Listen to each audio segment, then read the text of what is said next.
Sonido, sonido. Bueno, muy buenas tardes. Muy buenas tardes a todos. Gracias, mil y mil gracias por atender el llamado que la organización hace a todos los procesos de formación, capacitación y, por supuesto, la presentación de cada una de las iniciativas que se están desarrollando dentro del marco del evento. Me presento, mi nombre es Juan Carlos Hernández. Actualmente desde hace 8 años venimos soñando con el desarrollo de todo lo que tiene que ver con esquemas empresariales y principalmente los que tienen que ver con la parte tecnológica.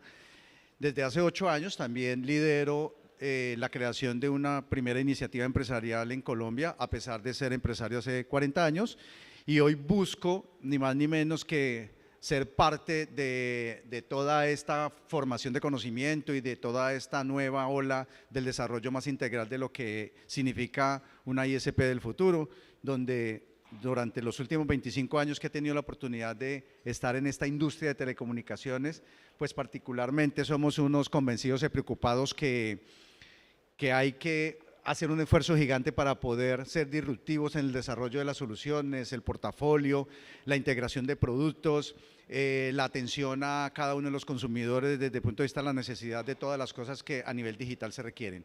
Vamos a tratar de tener hoy una charla lo más amena posible, puesto que el tema es un tema que no necesariamente siempre ha estado en la agenda ni del evento ni de la industria.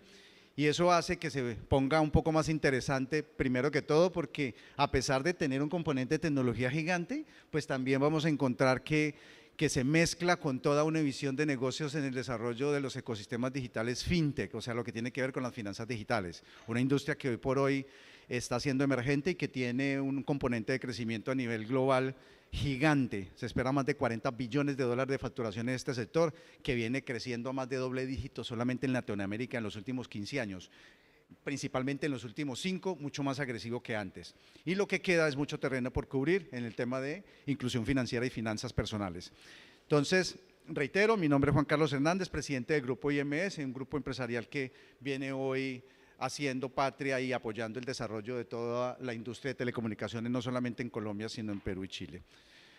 Vamos a hablar hoy un poco del tema, algunas las voy a pasar más rápido, no quiero que el tema se tiña un poco de un componente más académico, totalmente abierto. Si en algún momento alguien considera importante no dejar escapar la inquietud, estamos atentos acá para que puedan levantar la mano y si está dentro de mi alcance y mi conocimiento, poder resolver esa inquietud.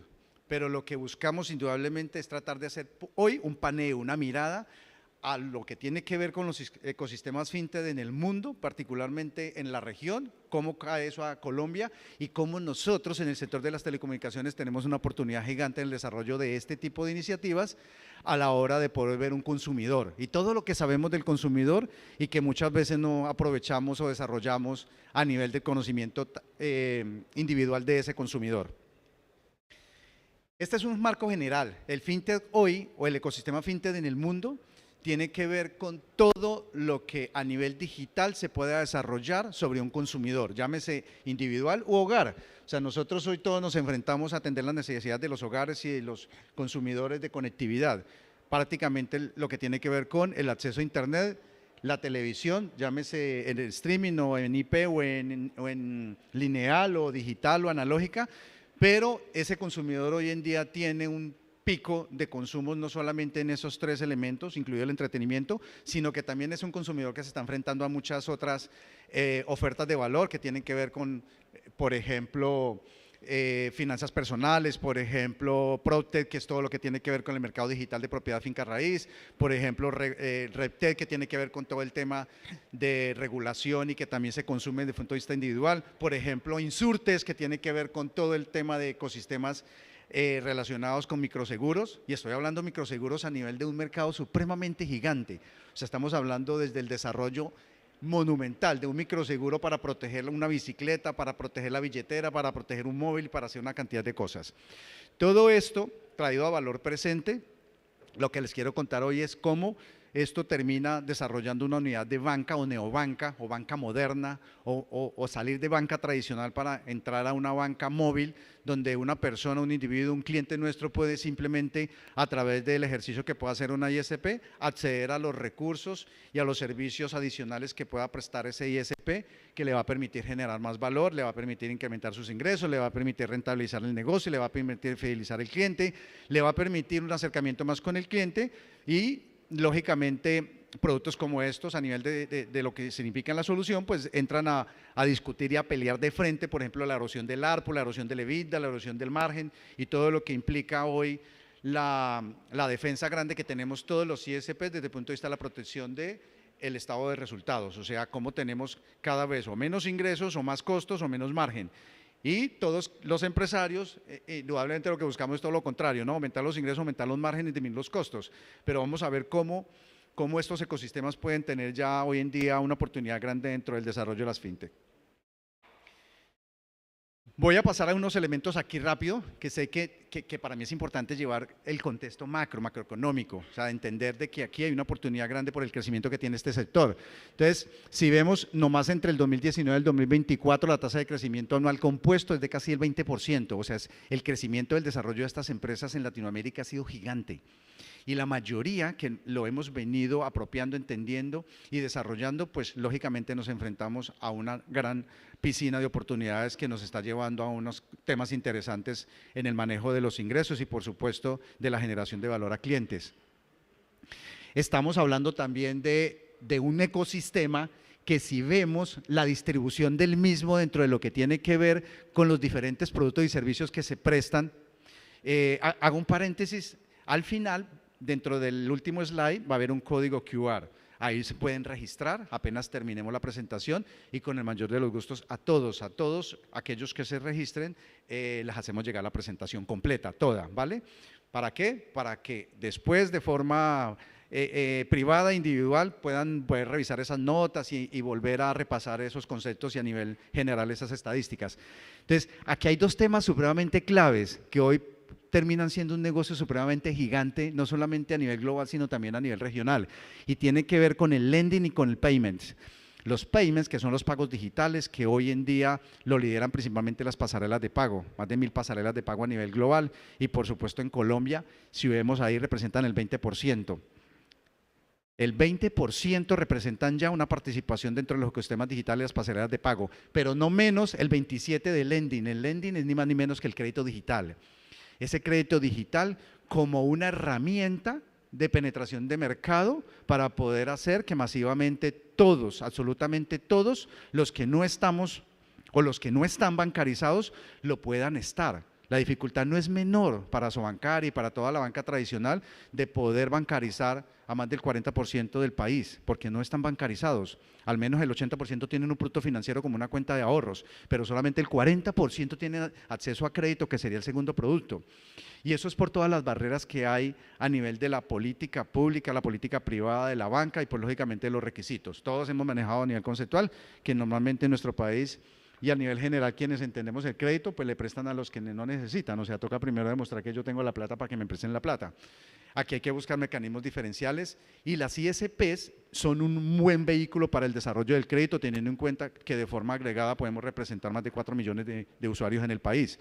Si hablamos de 16.5 millones de hogares, pues no es un número menor la muestra a la que nos enfrentamos los ISPs desde el punto de vista de lo que significa atender un mercado que conocemos exactamente cómo se llama, muchos de esos conocen la esposa, los hijos, dónde trabajan, si es buena gente, si es mala gente, si vota chisme y no vota chisme, conoce todo lo que una empresa grande a nivel de banca no puede entender porque tiene que caracterizarlo por métodos estadísticos o por otros mecanismos digitales. Entonces, ahí hay un universo gigante que representa casi el 50%. Ahí vemos otras verticales creciendo en ese ecosistema, pero son importantes. Aquí vemos también la diferencia que se ha generado entre el 2021 y 2023, el incremento en cada una de las verticales, principalmente volvemos a tocar el tema de microcrédito y por supuesto de pagos digitales. Pagos digitales vistos como esas herramientas tecnológicas que hoy permiten que una persona pueda ir a cualquier sitio a retirar un dinero, no solamente proveniente de la banca, Colombia debe tener más de 60.000 puntos de pago habilitados en toda una red que ha hecho grandes esfuerzos de integración y que desde este lado también hemos hecho un gran esfuerzo de integración con esa red para que a una persona se le facilite siempre tener a la mano, a menos de 100 metros, la posibilidad de ir a recoger una plata o también de ir a pagar un compromiso porque lo adquirió a través de alguna de las plataformas que hoy está disponible. Más datos importantes, y mira que aterrizamos un poco ya más en el país. Aquí estamos viendo unas características particulares de lo que implica solamente Colombia. Todos estos datos son increíblemente satisfactorios para el desarrollo de toda la industria. Y por supuesto, la invitación no es menor a nosotros los telcos para poder entender esto, porque si no lo hacemos en los telcos lo van a hacer otras empresas que ya hoy, por cierto, lo están haciendo. Y no podemos perder un espacio gigante como es la data que tenemos a través de las bases de datos que manejamos de cada uno de nuestros consumidores. Entender el consumidor es parte del éxito, si no más del 50% del mismo. Entonces es importante poder tener claro que hay más de 700 fintech locales que en la región se han movido y se han ingresado más de 35 neobancos, que el 67% de los negocios se han desarrollado en el business to business, o sea, en el desarrollo de microcréditos para las pequeñas empresas. Colombia tiene más de 4 millones de pymes. Eso significa que el 97% de la producción nacional depende del sector pyme, del sector negocios. Solamente el 3% de la acumulación de empresas, no de poder adquisitivo ni generación de valor, porque lo tienen las grandes compañías. Pero aquí la fuerza productiva la seguimos teniendo las pymes, que son las pequeñas empresas que de forma desagregada desarrollamos país. Estamos hablando también de un 48% del desarrollo de los negocios en el B2C, en el Business to Customer. Estamos hablando de que el gobierno entra ya con el 3%. Estamos hablando de que 11% de todo ese ecosistema ya se montan sobre blockchains. Estamos hablando que el 14% ya hace ejercicios de Big Data para hacer Data Science o analítica de datos o Data Mining y poder entender un poco más hacia dónde va el negocio. Vuelvo e insisto un poco con tantos datos, siendo un apasionado de los mismos. Y es en la medida en que cada vez a nivel empresarial entendemos mejor esto, tenemos una visión mucho más clara del desarrollo de una organización, de para dónde puede ir una empresa en un sector y por supuesto cómo liderar y marcar la pauta de ser de los primeros que desarrollen ciertas industrias. Siempre le digo a un equipo de trabajo como el de esta compañía de 250 personas y 3 operaciones y 14 operaciones en 3 países, es lo que una organización como IMS hace no es irse sobre la ola. En IMS las iniciamos y en IMS las iniciamos tratando de entender lo que se está moviendo en el mundo y ser unos adoptadores primarios con todo el esfuerzo que eso implique para poder ser líderes en una industria y por supuesto marcar la diferencia ganando respeto en un sector determinado como particularmente hoy en día lo es las telecomunicaciones en este país. Más datos. Aquí tenemos que la expansión de billeteras digitales hace parte del ecosistema, que cada vez debemos entender más cómo funcionan y cuáles prestaciones y servicios le pueden dar a un consumidor. Aquí tenemos 3 datos supremamente claves y no podemos ser ajenos, mucho menos si somos empresarios colombianos. Mientras el mundo desarrolló durante los últimos 20 años una transición organizada del Open Banking al Open Finance y al Open Data, Colombia se enfrenta en este momento de forma simultánea a las 3.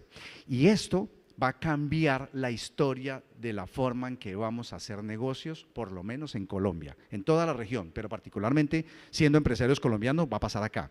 Entonces, ¿qué mensaje le llevo con esto teniendo en cuenta que esto ya está en el Plan Nacional de Desarrollo cursando trámite y que si se desarrolla, las 3 cosas van a fungir de forma simultánea una obligación legal en Colombia que todas las empresas del Open Banking, o sea, los bancos, las Open Finance, las que ya no son bancos y que se convierten, por ejemplo, en cooperativas financieras, cooperativas de ahorro y así sucesivamente, y el Open Data, que tiene que ver con los datos que tiene tránsito de las personas, los datos que tienen las clínicas de las personas, los datos que tiene el comercio de las personas, los datos que tiene la Secretaría de Hacienda de las personas, se obligan en el marco de esa ley a abrirse. ¿Eso qué significa? Que nosotros, igual los dueños de los datos seguimos siendo nosotros individualmente, ¿no? Pero habrán ciertos datos que tengan un marco de protección y otros no. Otros podrán ser apificados y vendidos en forma de consulta como una gran piscina de datos. Quienes estemos en el desarrollo de iniciativas importantes a nivel de nuevos negocios, a nivel de nuevos sectores, a nivel de nuevas productos y nuevos servicios, y particularmente los que tienen que ver con banca, pues a esta empresa le interesa saber sobre Pedro Pérez, si tiene deudas con Hacienda, si ha pagado alguna vez un microseguro, si se ha enfermado o no se ha enfermado, de qué se ha enfermado, para poder caracterizar ese usuario y poderlo caracterizar para los propósitos comerciales o empresariales que se estén desarrollando en esa iniciativa, de tal manera que se puedan construir cada vez algoritmos mucho más perfectos, mucho más elaborados, y que le permita a esa empresa sacar adelante una iniciativa que va a tener un mejor soporte, que se va a proyectar con mayor viabilidad, que va a tener una expectativa de rentabilidad y crecimiento a largo plazo, gracias a que la data que toma para construir su modelo es mucho más robusta. Y esto termina en un campo de reciprocidad, sencilla. Reciprocidad es aquella cosa donde tú me das tus datos, yo te comparto los míos. Y así va a pasar. La registraduría va a compartir datos, pero la registraduría necesita que a quien se lo comparta le compartan datos. El Banco Agrario va a compartir datos, pero el Fondo Nacional de Ganado o de los ganaderos que tienen 700.000 productores de ganado van a compartir sus datos. Van a compartir cuáles datos, cuánta gente hay, dónde están las vacas, cuántas vacas, dónde están ubicadas esas vacas, qué producen esas vacas, porque posiblemente al banco que necesita los datos los requiere para poder construir un mejor portafolio de servicios hacia ese consumidor. Hoy en día esa parte que está creciendo a nivel conceptual y que cada vez, particularmente para un ecosistema como el nuestro, tenemos intereses grandísimos en el desarrollo de esas iniciativas, pues por supuesto que estamos involucrados en eso. No menor, para nosotros es satisfactorio poder compartir esto. De eso se trata, de volver a crear nuevo debate sobre el desarrollo de productos y servicios en nuestras compañías. Esta es una compañía que ha sido un ISP desde que nació pequeñito, como han nacido todos ustedes, pero por cuestiones de trabajo, disciplina, esfuerzo, visión, organización, proyección, pues hoy en día trasciende a unos crecimientos que por supuesto que son bastante agradables y son muy atractivos para los intereses propios de la organización y por supuesto para todos aquellos que estamos inmersos en la misma y todos aquellos que trabajamos por la misma y cada vez haciendo patria en el desarrollo del país.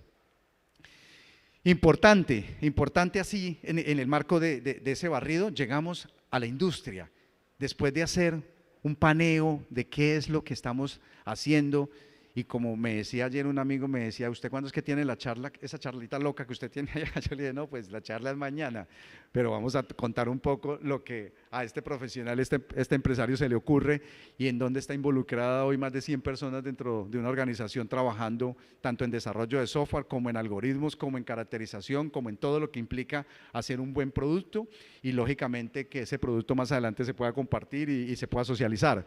Pero aquí hay unos datos que a nosotros nos interesa muchísimo. Cuando una empresa tiene un ARPU de 60.000 pesos, cuando sus costos directos ya van por los 50.000, cuando el margen bruto está en 10.000, cuando los costos indirectos superan los 8.000 y cuando ya necesita 2.000 usuarios para el punto de equilibrio y los 2.000 no le alcanza y necesita subir a 2.500 y la competencia sigue comprimiendo el negocio, nosotros sentimos que aquí es donde es importante hablar de otros temas, no de seguir bajando el precio. Ese es el error más grande del desarrollo de la industria, que la competencia, cuando no tiene iniciativas del desarrollo de un producto de un mercado, todo se resuelve vía precio y el precio no va a terminar beneficiando a ninguno de los componentes de la industria. Nosotros creemos lo contrario, que a nosotros nos interesa más el desarrollo evolucionado de la industria basados en nuevas unidades de negocio que implican unos esfuerzos grandes de implementación, de co-creación, de innovación, de desarrollo, pero ganados esos terrenos, ahora les cuento un poquito los ejemplos y las experiencias que hoy en día estos tipos de iniciativas ya se materializan en blanco y negro en el desarrollo de los portafolios de algunos ISPs que vienen desarrollando este tipo de prácticas. Entonces, ¿qué hay aquí que vale oro? Es importante eso. Lo que vale oro no es la factura que le emito al hogar, eso no vale oro. Lo que vale oro es lo que yo sé del hogar. Lo que vale oro es cuántas personas viven en el hogar, lo que vale oro es cuál es el poder adquisitivo del hogar, lo que vale oro es cuántos integrantes y en qué zona productiva está el hogar, lo que vale oro es cuánto lleva ese hogar con el operador actual y no ha hecho rollover de operador. Ahí hay una práctica supremamente nefasta de alguna muestra social que vive los 12 meses del año haciendo rollover paga 4 meses y disfruta 12, o sea, paga 1, disfruta 3, y se salta para Claro, paga 1 y disfruta 3, y se salta para Telefónica, paga 1 y disfruta 3. Eso lo podemos saber dentro del desarrollo de las ISPs, haciendo acceso a la data, pero también podemos saber cuál es el ARPU promedio, cuál es el poder adquisitivo, en qué industria están, cuántos miembros tiene el hogar, cuál es el nivel de escolaridad, cuál es su interés cultural, y una cantidad de datos que cuando se meten a un algoritmo y se desarrollan algoritmos que permiten modelar niveles de riesgo, puede uno entender mucho mejor que lo que entiende la banca ese consumidor, porque la banca lo único que entiende es una consulta a un buró de crédito, pero él no sabe si esa persona o ese hogar por lo menos lleva 3 años con el ISP y la cultura de pago nunca ha fallado los 5 primeros días de cancelar o no esa factura. Y así sucesivamente hay una cantidad de variables que nos interesa mucho entender para poder desarrollar unidades de negocio diferenciales. Pero aquí se activan muchas cosas, o sea, aquí hay un ecosistema dentro de los ISPs que a través de una banca ampliada se puede crear un sistema de remesas. O sea, no habría ningún problema en competirle a Feti y decir que alguien puede enviar 10.000 pesos desde Ismina, Chocó, hasta Ortega, Tolima. Eso se puede. Lo que pasa es que alguien debe poner la primera piedra, alguien debe construir algo con el cual podamos soñar y decir, o sea que la industria puede terminar construyendo una banca transversal sobre la base de prestarles servicios de transferencias, de pagos, de giros, de recaudos, de desembolsos, de crédito, de e-commerce y de todo lo que una plataforma puede darle beneficios a una nueva generación.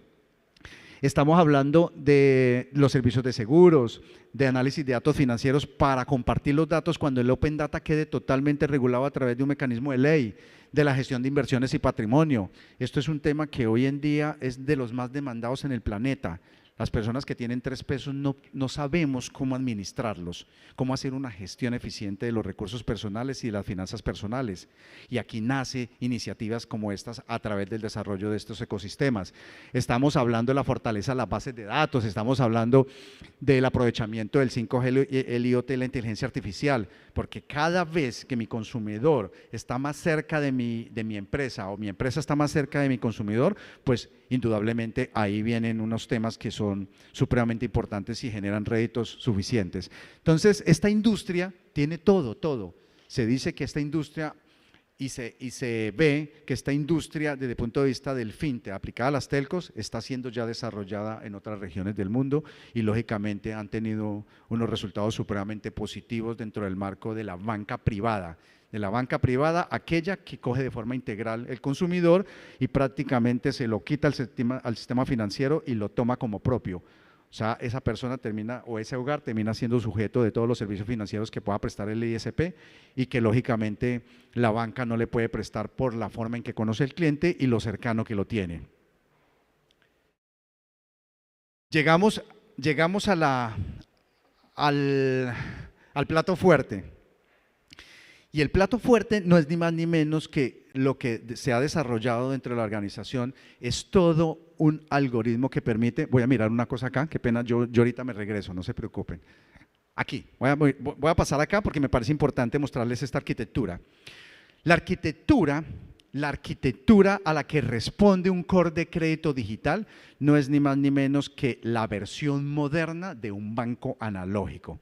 O sea, aquella que pasa de ser un sistema totalmente cerrado en bloques a uno descentralizado por servicios o microservicios a nivel de desarrollo, arquitectura de desarrollo. Lo que hace la compañía a través de un equipo de desarrollo de software que tiene todos sus componentes de arquitectos, backend, frontend y todo lo que implica tener una muy buena ingeniería de desarrollo, es poder primero entender cómo funciona un core bancario, pero aparte de eso, cómo funciona un core bancario de forma general, no solamente, sino cómo funcionaría un core bancario aplicado a una industria telco, teniendo en cuenta que el secreto más grande, el secreto de la Coca-Cola para un core bancario, tiene que ver con el desarrollo de un motor de decisión. Ese motor de decisión a nivel conceptual es aquello que me permite a mí, con un nivel de certeza, determinar el nivel de riesgo a la hora de calcular el scoring de una persona que quiere ser sujeto de crédito. Y la clave está, ¿cómo? ¿Cómo lo hacemos? ¿Cómo metemos eso en un gran robot que me diga a Pedro Pérez o a Juan Martínez le podemos prestar 100 pesos, 200 pesos, 1.000.000 de pesos. Señores, les voy a contar una cosa que me atañe a mí por pasión, que son las finanzas. Estamos hablando de un negocio que aprovecha la liquidez de un ISP. Estamos hablando de un negocio, un caso de éxito, por ejemplo, en Ismina, Chocó, que hoy desarrolla su propia marca de banca dentro de la ISP, que se llama, la empresa se llama Sisconline, y levanta la mano y dice, no, pues está muy bonito el banco, se llama Telcoban, pero yo quiero mi propio banco, no hay problema. Aquí lo que desarrollamos fue software para ser aplicado a la industria en modalidades a service, software como servicio. Entonces usted pone el branding, no tengo lío, y usted pone la plata, yo pongo la plata. Y pasa la historia a jugar un papel diferente porque ahora el negocio le crece, tiene que montar un showroom al lado de la oficina porque hay demanda de productos y servicios por parte de los usuarios, tiene 3.000 hogares y no da abasto en la temporada de diciembre y tiene que montar un showroom, traer electrodomésticos, caracterizar los usuarios y crear su propia marca de banca que se llama Credicit. Ahora es el crédito de Sisconline. Ahora los clientes pasan y dicen, venga, yo quiero ese Smart TV, a mí me encantaría revisar esa arrocera, yo quiero esa olla a presión o esa licuadora, o yo quiero un crédito desembolsable de 1.000.000 de pesos porque se me venció el SOAT de la moto y usted me lo puede financiar, no hay ningún problema si puede pasar este scoring. Un scoring que se puede resolver en menos de 3 minutos. O sea, una compañía que desarrolla un motor de decisión que es capaz de caracterizar a una persona en menos de 3 minutos, consultar más de 700 fuentes de datos y poder hacer un cálculo de riesgo para decir se le presta o no se le presta a esa persona. Esa sería la eficiencia de una banca moderna, pero al servicio de un consumidor que yo tengo al lado y que por cierto es cliente de ese ISP. Datos importantes. Cuando el ISP vive de la liquidez, los ISPs de Colombia, y me van a perdonar lo atrevido, pero muchos, porque los conozco, más de 250 son clientes de la compañía y más de 1.000 son clientes de suministro, pero muchos de ellos, por todas las variables que aquí nos podamos formar, tienen dificultades para entender el PIG de la empresa, pero no tienen problemas de liquidez, porque siempre que abren la caja y hay plata. Pero eso no significa que haya un marco de rentabilidad eficiente sobre el desarrollo del negocio, la evolución financiera del negocio. Pero al menos, si alguien levanta la mano con preocupación y dice, démosle oficio a esa liquidez. Démosle oficio a esa liquidez significa usar la liquidez para traer un 36% efectivo anual de renta ponderada de nuevo a la compañía. O sea, estamos hablando de un producto que financiaba 1.000.000 de pesos, más las variables de servicio, más las variables transaccionales, puede traer 1.500.000 hasta 1.600.000 pesos anuales. Pero estamos hablando de una industria, de un nuevo negocio dentro del piloto de Credicit, que dice, yo coloco 100 millones, solo en diciembre, entre 15 de diciembre y 15 de enero que arranca el piloto, hay una colocación de 100 millones. Una cantidad de hogares que acceden a productos y servicios.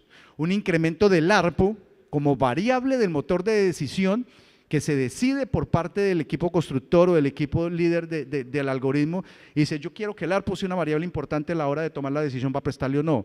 ¿Y a quiénes le prestamos? Necesito que la decisión la tome el robot, diciendo que si la persona tiene más de 70.000 pesos de ARPU, pasa al siguiente nivel y es sujeto de crédito y sigue haciendo evaluaciones hasta determinar el scoring. Y si tiene menos de 70.000 pesos, todavía no. Yo necesito arrancar por un muestreo mucho más confiable y eficiente. Entonces estamos hablando que ese que fue sujeto de crédito, que tiene un ARPU de 70.000 pesos y se llevó un televisor por 2.050.000 pesos a 18 o 24 meses, inmediatamente se entrega el activo, se firma el contrato, se hace toda la formalización del documento, termina recibiendo 215.000 pesos mensuales, hay un incremento del 115% del ARPU, pero hay un aumento de la rentabilidad del 36% efectivo anual.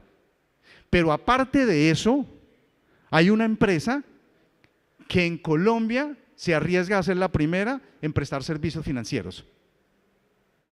Y no necesitaba arriesgar ni la finca, ni la casa, ni el carro, porque paulatinamente se van haciendo muestreos sin tener que hacer ese nivel de riesgo hasta el final. De tal manera que periódicamente el sistema va aprendiendo de la caracterización de los clientes, les puede liberar cupos, pueden hacer rollover del cupo, o sea, recomprar el cupo, pagar y volver a retomar créditos. Eso es de forma general, esto tiene muchísima tela en la mitad.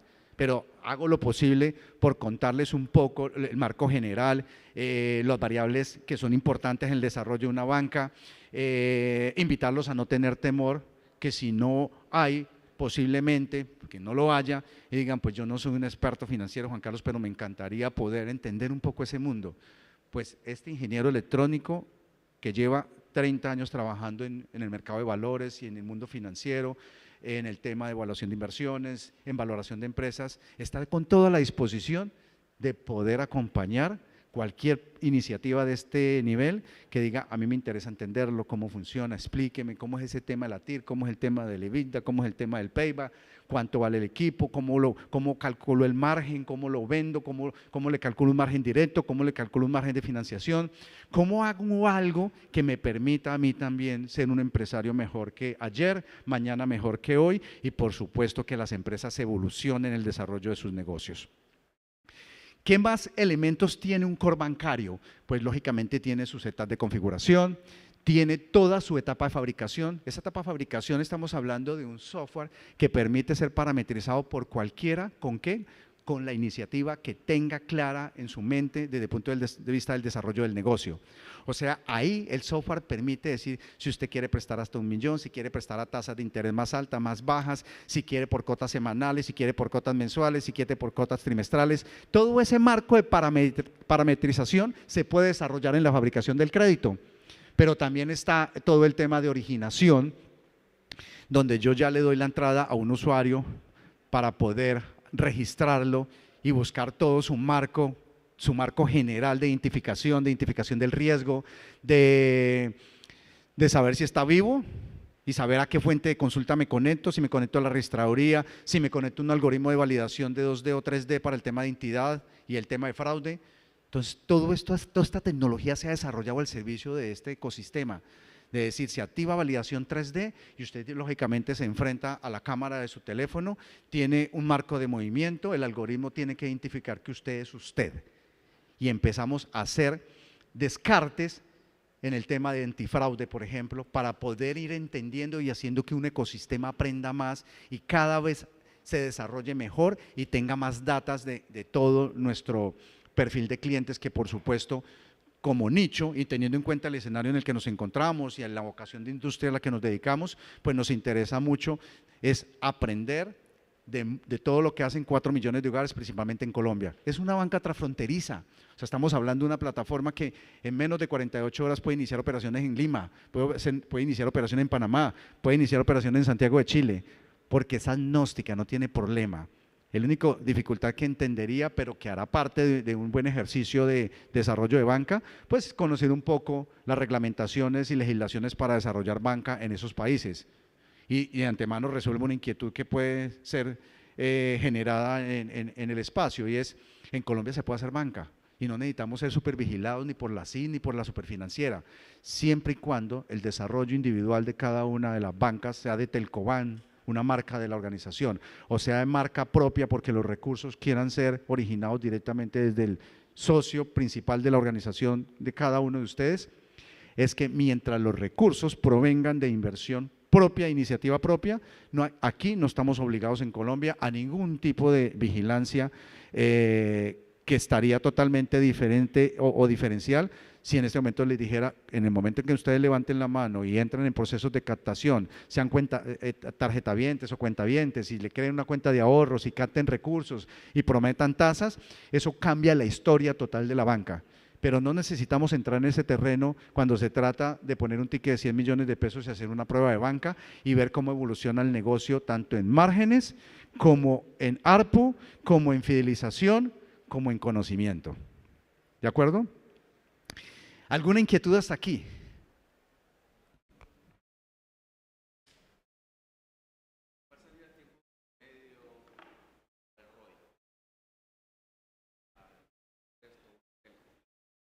Para el ROI. ¿Pero el ticket promedio? Ah, ok, ya. Ok. Sí, mira, depende. Uno. Listo. ¿Cómo es tu nombre? Eduardo. Eduardo me hace una pregunta importantísima y es una pregunta con fundamento financiero. ¿Cuál es el tiempo promedio para poder entender el ROI del negocio? ¿Sí? El ROI es el retorno de la inversión. Normalmente en la industria nuestra lo llamamos más como el payback, cuando retorna la inversión, o sea, cuando yo tengo 1.000.000 de pesos y cuando regresa el 1.000.000 de pesos de capital bruto puesto en el negocio. Mira, la respuesta yo no creo que tenga una respuesta tajante única, porque ese ROI lo puede uno modelar dependiendo de la tasa que fije y los valores de fees adicionales que cargue dentro del desarrollo del producto. Me explico.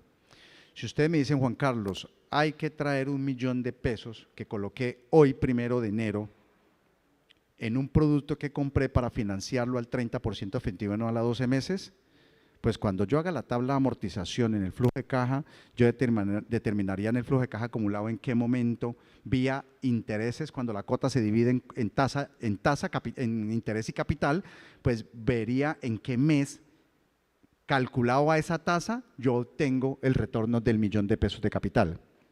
Pero si ustedes me dicen, Juan Carlos, no, yo soy de riesgo alto y no tengo ningún problema en poner unos fees altos de plataforma, unos fees altos de seguros, unos fees altos de seguro de vida, de cobertura de fianza, y todos esos fees terminan engrosando el revenue del producto. El revenue es el ingreso del producto, de tal manera que si yo presto es 1.000.000 de pesos al 50%, con un costo de plataforma de 20.000 pesos, con un costo de originación de crédito o estudio de crédito de 50.000 pesos, y empiezo a sumar todos esos valores y me doy cuenta que a los 6 meses yo ya tengo el 1.000.000 de pesos sin ningún problema y disfruto de los siguientes 6 para poder rentabilizar el negocio, no hay problema. La ventaja del desarrollo de este tipo de iniciativas es que si aquí somos 100 personas, hay posibilidad de desarrollar 100 visiones financieras. Y habrán unas más conservadoras que otras, o inclusive algunos operen en regiones con más posibilidades de rentabilizar el desarrollo de un negocio. Solamente Asobancaria tiene calculado que en el sector rural el costo del crédito es 1.7 veces del sector urbano. Imagínate, estoy hablando de una banca tradicional. Solamente en el sector rural a la gente le cuesta 1.7 veces más el crédito que lo que le cuesta en la cabecera municipal, en Colombia. O sea, estamos hablando del 70% más en el sector rural. A mí me interesa mucho desarrollar con los ISPs el negocio en el sector rural si lo que tenemos que competir es con el Banco Agrario, porque eso significa que la gente tiene una carga mayor. Ahora, ¿por qué tiene una carga mayor? Porque la operación del banco es más compleja, tiene que desplazar un analista de crédito a una finca, un señor que tiene unos aguacates, cuando la persona que está en la ciudad se acerca a la oficina y hace su trámite de crédito. Entonces viene con unos elementos adicionales que va a generar un incremento en el desarrollo de esa unidad de negocio. Pero el retorno de una inversión, sea cual sea, la marcan las diferentes variables que yo pueda colocar. Y llamemos a eso, con casos individuales, que todo eso termina configurándose con el dueño del chuzo, o del dueño de la empresa, o del dueño de la ISP, con su política de crédito. La ventaja es que hay autonomía para hacerlo. O sea, Juan Carlos, usted me impuso una política de crédito. No, el empresario es usted. Levante la mano y dígame qué variables quiere poner y con cuáles se siente cómodo después de que su política de crédito queda a satisfacción de sus intereses y riesgos de inversión y de aversión al riesgo. ¿Entendido? ¿Sí? ¿Alguien más quiere comentar algo, preguntar algo para poder continuar?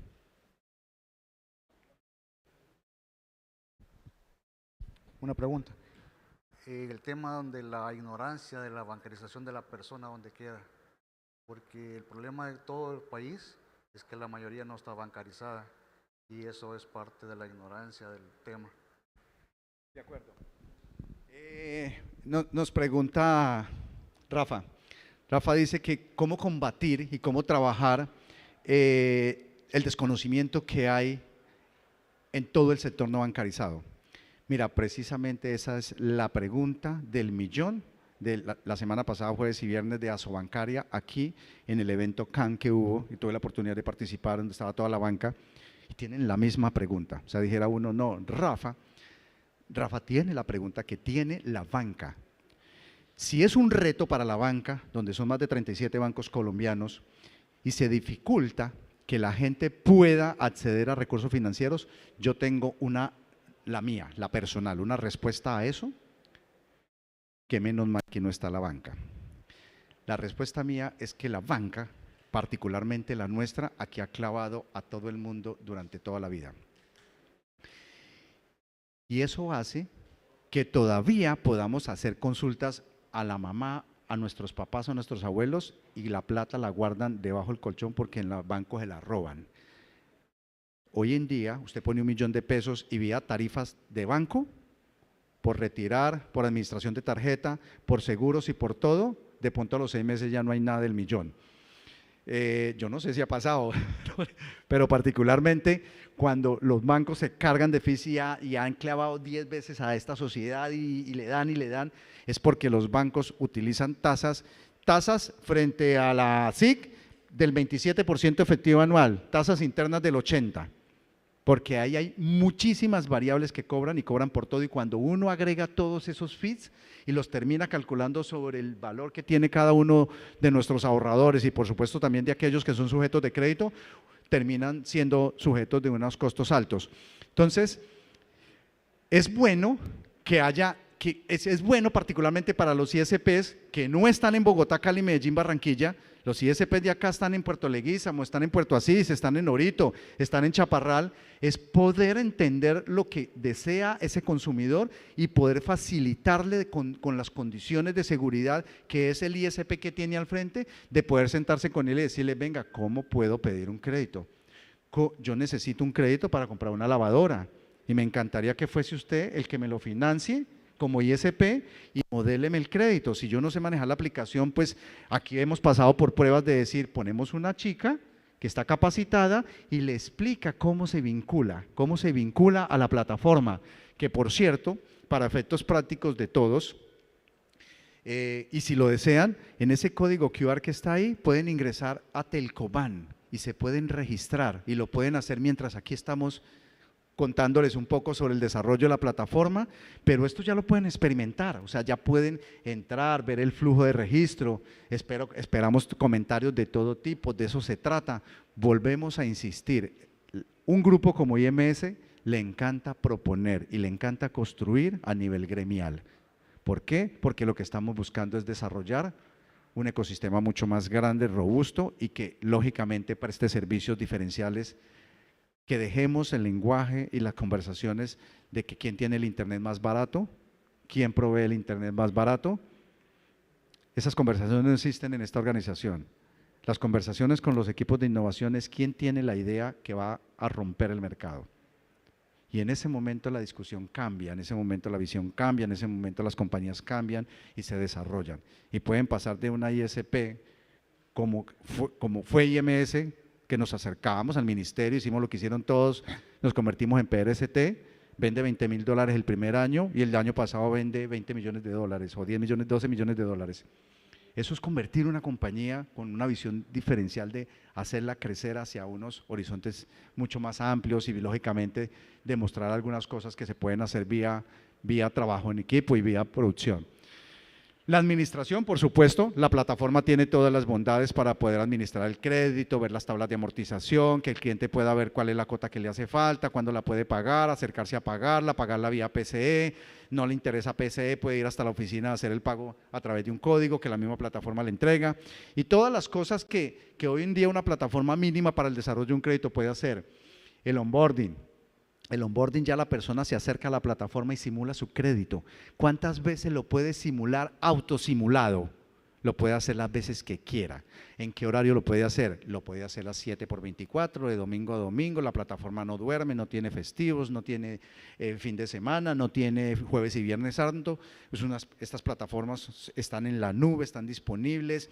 La persona puede usar un servicio cuando lo requiera. Si está vendiendo aguacates y le faltó plata de capital de trabajo, pues mientras está despachando los aguacates puede acceder a pedir un crédito con su banquero cercano y puede solicitarlo y podría en un momento determinado, si cumple con los requisitos, que se lo aprueben de forma inmediata.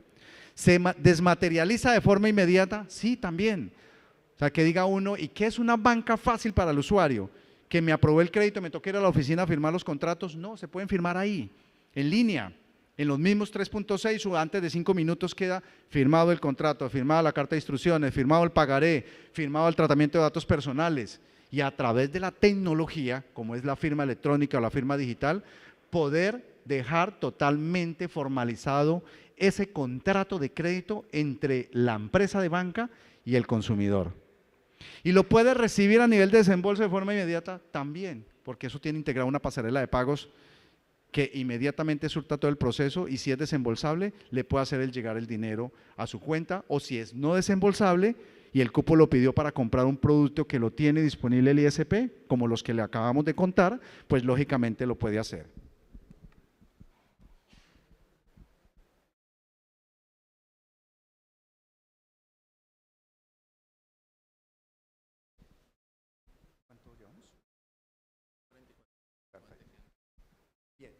Voy a contarles un poquito, aquí hay mucha tela que cortar, pero pues creo que para una primera experiencia, y ahora quedan los datos del código donde pueden registrarse para hacerles llegar la presentación, pero también hay un código QR de mis datos, totalmente abierto. Cuando a uno le apasionan las cosas, pues me encantaría recibir llamadas de alguien que me diga: Juan Carlos, ¿cómo funciona el mundo de las finanzas?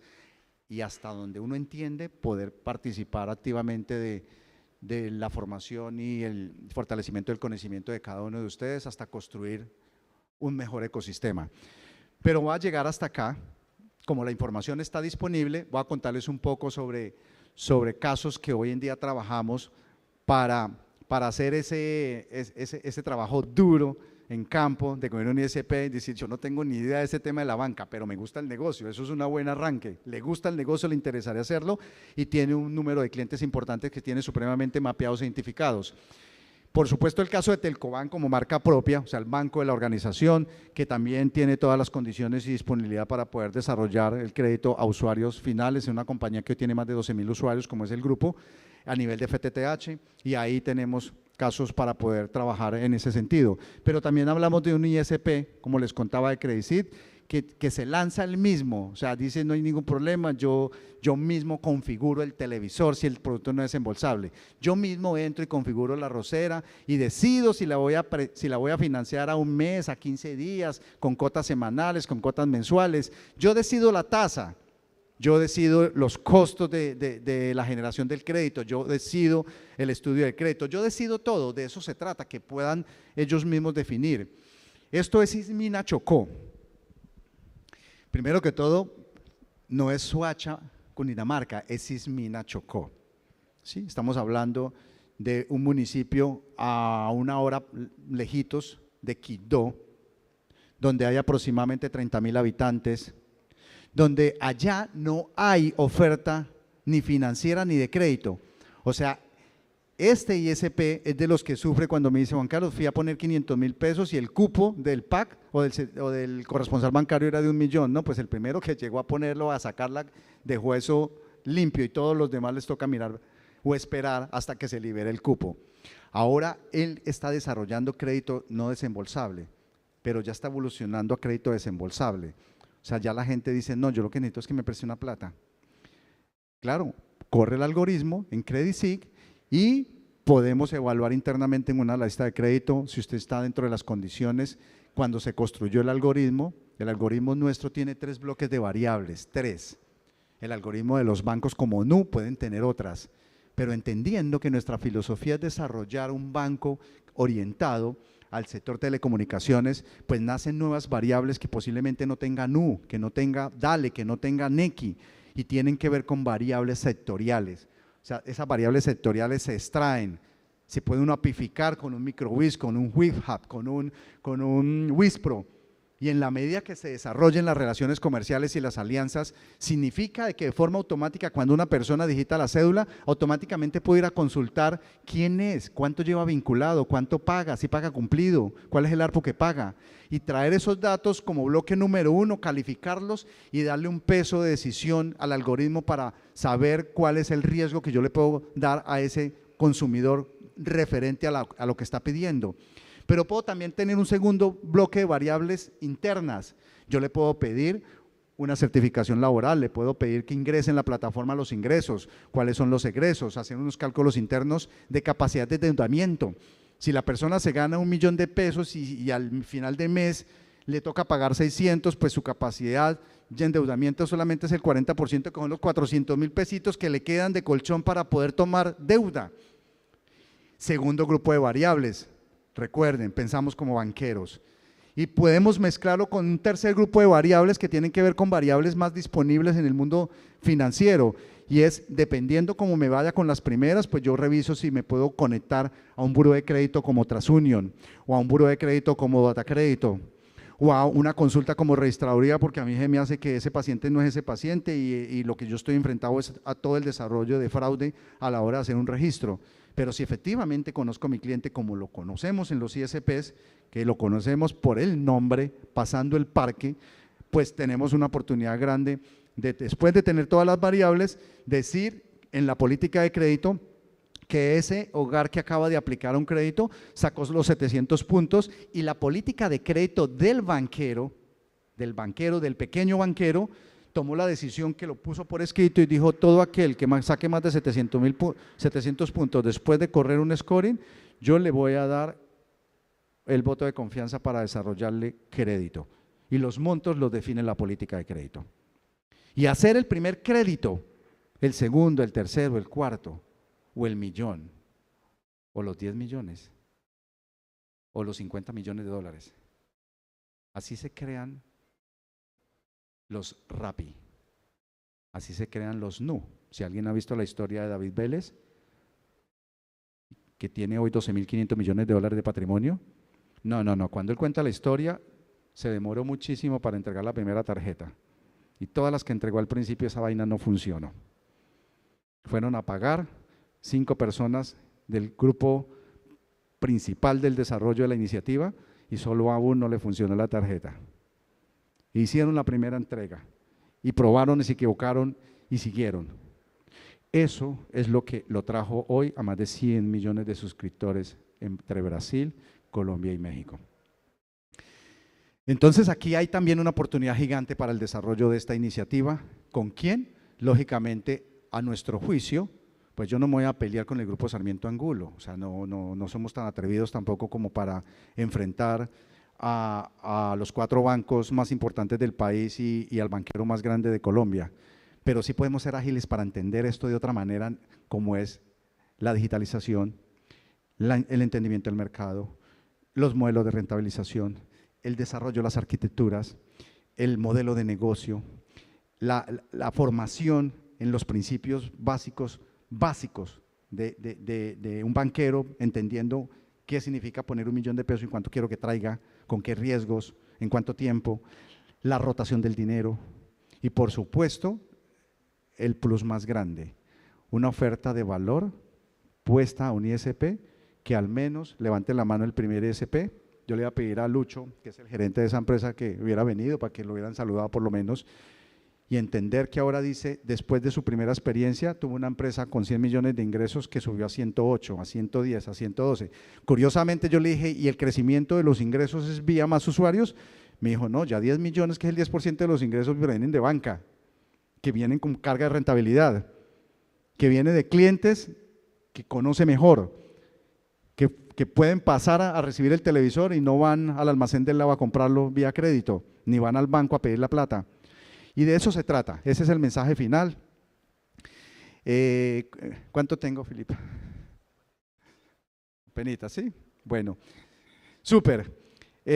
No los voy a saturar con más cosas, vuelvo e insisto, esta es la primera vez que en este escenario se desarrolla una charla, de eso les digo, yo llevo participando en Andinali los últimos 8 años, ansiaba poder compartir esta información por la pasión con la que toda la vida he hecho negocios, he trabajado en el desarrollo de empresas, iniciativas, pero llegó el día, soñábamos con lanzar el banco, soñábamos con lanzar a Telcoban, el nombre Telco por el sector, Bank por lo que implica la palabra en inglés, y por supuesto aquí lo que queda ahora es un mundo de oportunidades para poder conversar con quienes consideren al menos tener una charla y hablar de este tema. Y poco a poco será el segundo ISP, el tercero será el banco que crezca, pero estamos montados en este bus y creemos que puede tener un marco de expansión regional supremamente agresivo, rápido, que va a generar valor a una industria que puede al final decir que esa industria tiene su propio banco ancla. De eso se trata y en eso estamos trabajando. Quedan 10 minuticos, me encantaría poder resolverles más inquietudes en la medida que les tenga la respuesta, pero lo haré con el mayor agrado posible. ¿Un esquema de cooperativa funcionaría también? De nuevo, Eduardo, mira, las preguntas son muy buenas y me obligan a contar cosas que estoy trabajando que no necesariamente ya las tengo totalmente mapeadas. No hay dos dificultades, hay dos cosas que debo resolver, que no son difíciles dependiendo cómo las plantea a nivel estratégico. La primera,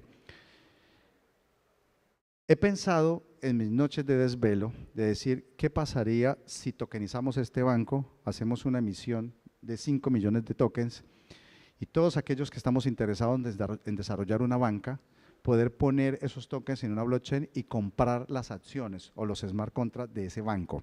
Eso puede traer una capitalización en una ronda de inversión, en una sola lanzada de 10 millones de dólares. Y eso nos pone en un modelo cooperativo a la hora de la inversión, del activo más importante que es el equity, porque la fuerza del poder de participación en los tokens a nivel individual o el porcentaje de ellos mismos dentro del volumen de mercado que se pueda traer en inversión, pues le da mayor participación al que más token tenga, menor participación al que menos tokens compre, pero al final, en cualquiera de las medidas, ser dueño del banco. Eso es importantísimo. Y sería una buena forma de financiar rápido un banco, que por cierto, trabajando con un equipo societario a ese nivel, sería interesante trabajar comités técnicos para poder desarrollar un algoritmo mucho más evolucionado y entender la característica de los consumidores en las diferentes regiones donde haya una participación activa de eso. Eso es hacer crecer el banco de una forma más acelerada. Y eso resolvería una versión moderna de cooperativismo de inversión. Siempre pensando en que yo no le voy a entregar unas acciones de papel. Esta es una empresa de tecnología. Nosotros estamos montados en la tecnología y aquí queremos que avancemos en la tecnología. La ley MiCA en Madrid la ley MiCA en España fue aprobada hace 6 meses. La ley que permite el movimiento de criptoactivos en toda la región de España. Inmediatamente salió lanzaron la primera blockchain para una ronda de inversión de 5 millones de euros para montar un laboratorio de diamantes de laboratorio. Vendieron los 5.000 tokens a 1.000 euros y se consiguieron 5.000 inversionistas de 1.000 euros cada uno y levantaron la ronda de inversión de 5 millones. Con una ventaja grande, ya aprobado por el mercado de valores español. Nosotros estamos a nada de que en Colombia también se apruebe la ley FinTech, como en Latinoamérica ya está aprobada en Chile. Ese país ya tiene aprobada la ley FinTech. O sea que eso permitiría soñar en este tipo de iniciativas para desarrollar con muchos ISPs el fondeo y con los mismos socios la evolución y el perfeccionamiento del desarrollo de la plataforma para que cada vez el banco coja más fuerza y se despliegue de una mejor manera. Esa sería una primera visión del desarrollo del equity para poder sacar adelante una gran empresa. La segunda es hacerlo a nivel de nicho más privado, que por cierto, aquí ya nos ha pasado. En el caso particular, yo me he encontrado con 2 empresarios, uno de 40.000 usuarios hoy en Buenaventura y el dueño de Siscon, con nombres propios, que son más agresivos. El dueño de Siscon no necesita, es multimillonario. Y se siente, pregunta y me dice: Juan Carlos, ¿cuánta plata necesita para hacer ese banco? Yo creo que las buenas ideas traen el capital, las malas lo alejan. Y aquí podemos trabajar en una muy buena iniciativa. O la última, trabajar muy duro como trabaja una organización como el Grupo IMS y levantar su propio capital, recursos propios, ir colocando en Telcoban e ir desarrollando poco a poco el negocio. Pero los negocios como estos, que tienen que ver con ecosistemas digitales en banca digital, hay que desplegarlos en el ya. ¿Por qué? Porque las startups tienen una desventaja grande y es el time to market. O sea, si llegamos tarde, no llegamos, ya llegan otros. Pero este es un buen momento, un momento de convergencia de una industria preocupada, toda preocupada por el EBITDA, el margen, la tarifa, el precio del megabit, el costo de la ONT, el costo de la fibra, la competencia, los postes. Eso significa que la industria tenemos y estamos obligados es hablar de otros temas. ¿Cuáles temas? Los que mueven la ola. Recuerden que en un grupo como el de IMS no nos montamos en las olas, las iniciamos. Y ese ha sido un mensaje grande desde este presidente para una compañía, para un grupo empresarial que hoy tiene 14 compañías y que ha trabajado incansablemente con ese equipo en una visión grande de expansión global para hacer negocios importantes. ¿Con qué cuentan todos? Con ese mismo empresario, con el que quieran conversar, tomarse un café y poder hablar un poco del futuro de nuestras compañías. Yo les agradezco mucho, muchas gracias, de verdad, los vi muy atentos y eso agradaba a alguien.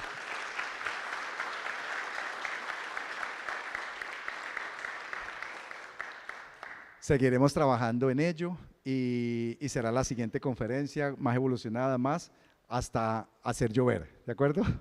Muchas gracias, muy amables. Panchito.